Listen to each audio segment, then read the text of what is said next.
What's up, my gun runners? Jonic here, and today is the long-awaited video. Yes, the one I promised. Since this is the end of JoJo month, I might as well get to it. But before I get into it, I like to and that is why I'm reviewing JoJo's Bizarre Adventure All-Star Battle. Wait a minute, when did I even pick this thing up? No, seriously, I didn't have this in my hand a few seconds ago. What happened? What happened? Think with a video? Oh well, never mind. Let's just carry on with the review, shall we? Take it away, me. JoJo's Bizarre Adventure All-Star Battle is a game based around the 7 parts of the manga series JoJo's Bizarre Adventure. The manga was created by Hirohiko Araki, who is also known for creating Bao the Visitor and the Gorgeous Irene. Though this is a popular game with JoJo and otakus alike, it is not the first, though there have been multiple JoJo games in the past, such as Stardust Crusaders RPG for the Super Famicom and JoJo's Bizarre Adventure Heritage of the Future, which was released on the Dreamcast and a PlayStation. The game was announced on July 5th, 2012 to also celebrate the 25th anniversary of the series alongside the new anime starting from Phantom Blood, Part 1. The game was released as a PlayStation 3 exclusive on August 29th, 2013 in Japan, April 25th, 2014 in Europe, and April 29th in the US. The game is actually what got me into the series, along with introducing me to my favourite part and character of the series. But before I go on, let's check out the game.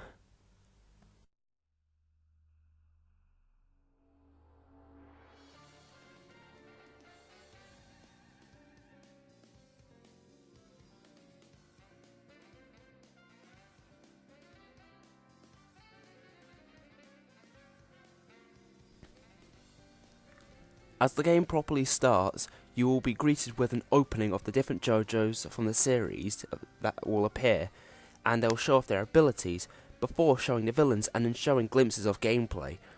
To this day, it still blows me away at how this looks and how they try to drag you into the weirdness that you are going to be exposed to. And all the different colours, images, and even the JoJo's themselves in these moments are extremely beautiful as they amazingly captivate you to play on. After the gorgeous opening, you'll be introduced to the main menu with the title. Not only that, but you'll also have a random character from the roster say the name of the game. And if you don't like having English subs, oh, tough. This game does not have a dub, therefore it is all in Japanese with English subs. If you don't like that, then I wouldn't recommend playing this game. But with that, let's get on to the options. When on a selection screen, you will have to choose out of the following options: Story, Campaign, Versus, Practice, Customize, and Gallery.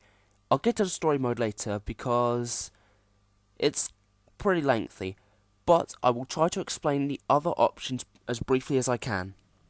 Campaign is an online-based mode where you fight avatars and bosses to get medals. These medals can give you alternate taunts, speeches, and poses for you to customize your character.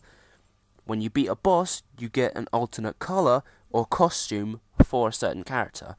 Once you unlock that costume or color, you can then use it whenever you want when you play Versus, Campaign, or an online match.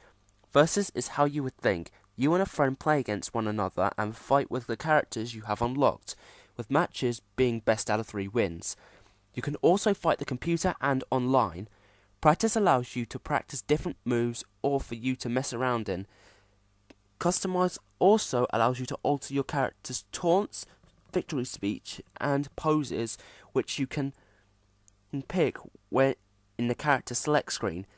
Gallery allows you to get art, figures, and audio with the coins that you earn through playing Story, Campaign, or Versus. A mode that was not included in the original Japanese release was the arcade mode. In this mode, you go up against the computer and try and obtain a high score. If the icon is just a standard harvest, however, it means you will be awarded with extra coins for each match you win.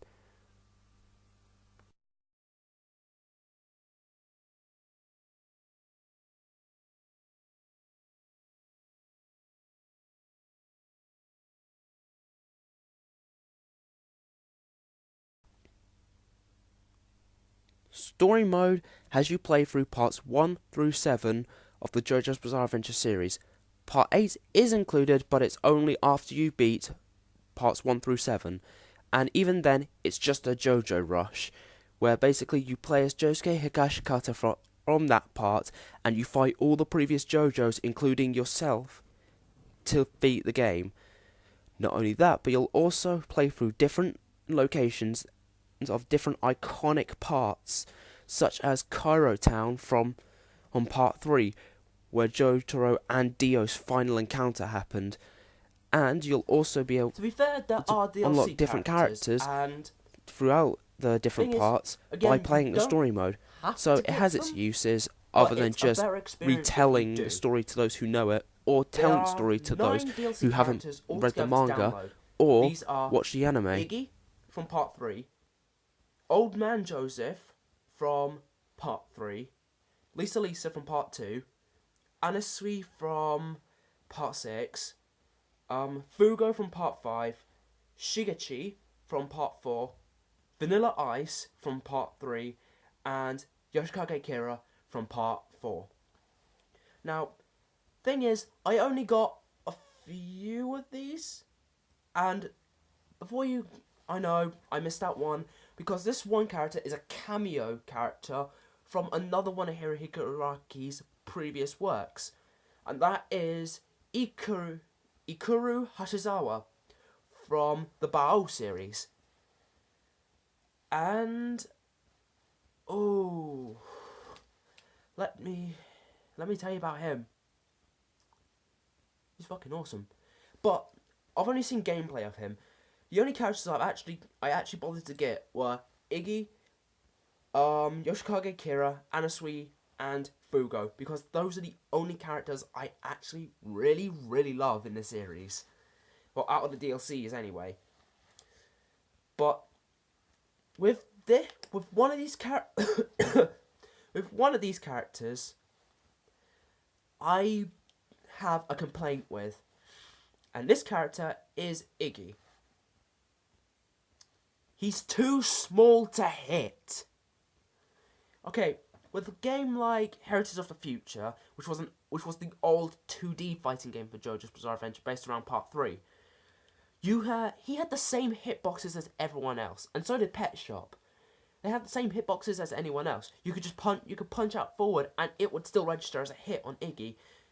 But with All-Star Battle, and I've noticed it's happened again in Eyes of Heaven, which I kind of don't like, but it does fit that bit better because it is a free roam fighter, unlike this. But in All-Star Battle, the only way you can actually damage Iggy is if you duck an attack, you wait for him to jump, or you wait for his stand to come out. And it's because of this I feel like he's not balanced enough as a character. No, don't get me wrong, his character and his stand are amazing, and I personally wouldn't want to mess with them. But in a fighting game of all things, he is not balanced at all. Because again, I don't want to have to spend most of the match duck kicking just so I can hurt someone. I mean, have you seen Team 4 Star's video on how to play a game as Krillin, and all they're doing is kicking, and they win every match? I'll probably put a link in the description. Jesus Christ, I mean, it's basically like that. I don't want to have to do that for a character every time. But other than that, that's my only complaint about the character. That's my only complaint about the character. If you've played Tekken, you've got the controls down. You have a light, medium, heavy attack, and you also press X to move in and out of the environment. However, there are some new features to the gameplay. For example, each character has a certain style. These styles vary up the gameplay for each character that you pick.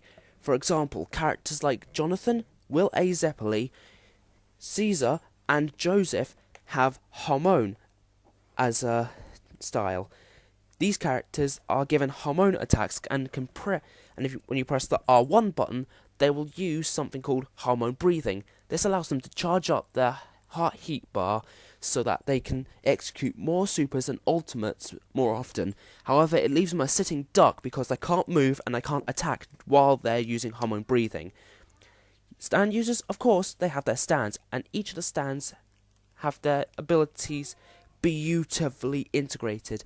Like Star Platinum has its technical punch ghost. The world can stop time as it usually does.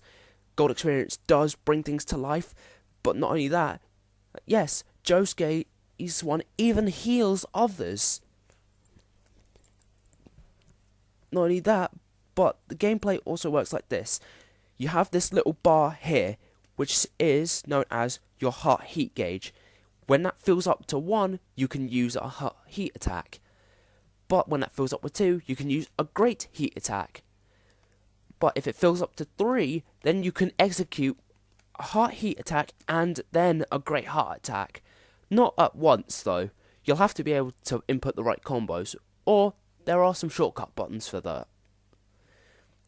But the thing I find most intriguing and the most amazing thing about these is that there are certain characters that if paired against each other in a fight, they will use a unique great heat attack. This means that something different will happen every time. These characters are Jotaro, Dio, Funny Valentine, Johnny, and Gyro. These characters put together will use a great heat attack, and they will reenact a certain part of their respective chapter in the JoJo's Bizarre Adventure story, which I feel is amazing. But I feel that the main problem for this is that it's only these 5 characters that it happens with. I mean, there wasn't any other real memorable parts, really? I mean, I felt like this could be done much better, but then again, those parts were the most epic in my opinion. Not only that, but there is also rush attacks. If 2 stands happen to clash their attacks, they will unleash a barrage of punches with the following stand rush cries in the background. With this, you'll have to mash the square button to get the most power in the little bar at the bottom. If you win, you do more damage. You lose, you take more damage. But the thing that I find strange is, out of everyone who can use this, the only one who can't really, or shouldn't be able to really, is Jonathan. Because he's not a stand user. How can he touch the stands even like that? Not even Harmon can explain that. Maybe I'm being too nitpicky. Anyway, the presentation looks absolutely gorgeous. Each of the characters look like their late art styles. Yes, they're late art styles, not early, late. This is present because you can see how, as the JoJo's progress, the art styles for the different faces and the body types change. You can definitely tell the difference between Jonathan from Part 1's body type from Josuke's from Part 4's body type. It's really amazing as it follows Hirohiko Araki's changing art style as he adapted to drawing. I felt like this was an amazing thing, and I loved this.